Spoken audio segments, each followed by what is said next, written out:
মুর্শিদাবাদ জেলায় এসআইআর খাড়ায় পড়ে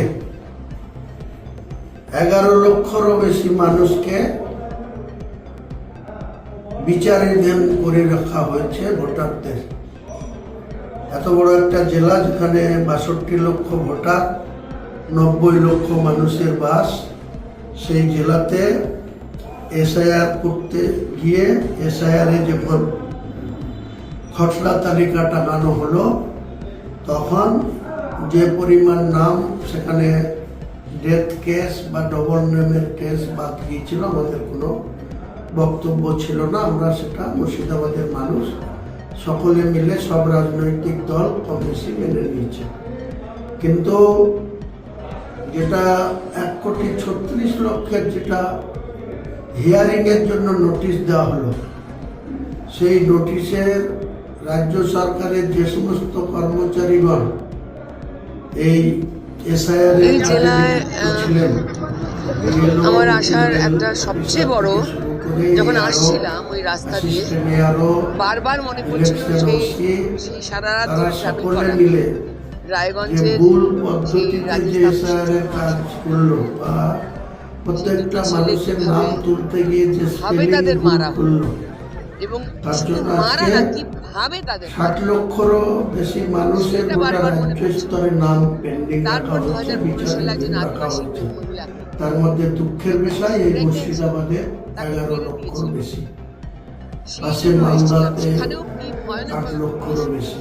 মানে এই মুসলিম অধ্যুষিত এই জেলায় ইচ্ছাকৃতভাবে ইলেকশন কমিশন এবং রাজ্যের সরকারের ভুল পদ্ধতিতে কর্মীদের যে নিয়োগ করা হয়েছিল তার খেসারত কেন প্রতিটি বন্যা বলো, প্রতিটি ঝামেলা বলো, সমস্ত জায়গায় তাই যা আমরা হবে খালি কেন্দ্রকে দোষ দিই। মুর্শিদাবাদ জেলার এই 11 লক্ষ পেন্ডিং মানুষদের আবার নতুন করে যে লিস্ট পাবলিশ হয়েছে, সেই লিস্টের সঙ্গে যাতে এই 11 লক্ষ সংযোজন করা হয় বা তালিকাভুক্ত করা হয়, তার দাবিতে আমরা আগামী বুধবার বেলা 2টার সময় বহরমপুর টেক্সটাইল মোড়ে আমরা জমায়েত হব।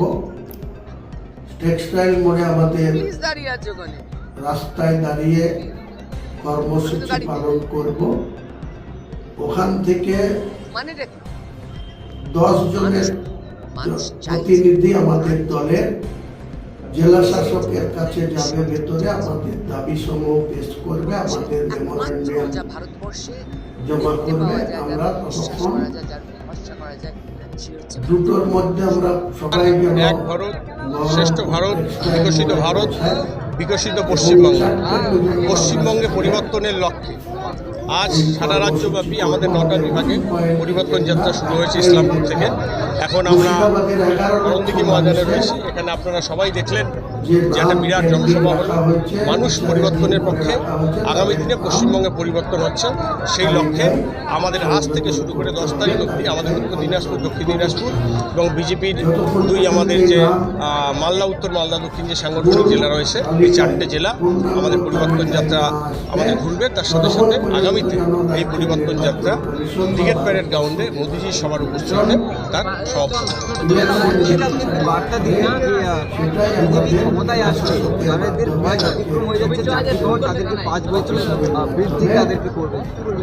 অবশ্যই, কারণ আজকে আপনারা সবাই জানেন পশ্চিমবঙ্গে বেকার যুবক যুবতীদের চাকরি নেই, বিশেষ করে আইনগত জটিলতায় সমস্ত ডিপার্টমেন্টের চাকরি আটকে রয়েছে। সেই জন্য আমাদের লক্ষ্য থাকবে যাদের বয়স পার হয়ে গেছে তাদেরকে 5 বছর ছাড় দেওয়া।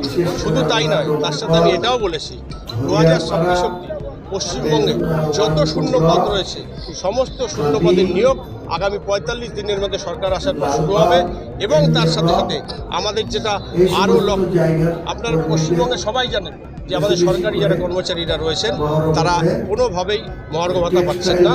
আমাদের সরকার আসার পর ৪৫ দিনের মধ্যে সপ্তম পে কমিশন অবধি যতটা বকেয়া থাকবে সেই বকেয়া আমরা মেটাবো এবং মায়েদের জন্য আমাদের প্রায় ৭,৯০০ কোটি টাকার মহিলা এমপাওয়ারমেন্ট প্রজেক্ট আমাদের রয়েছে।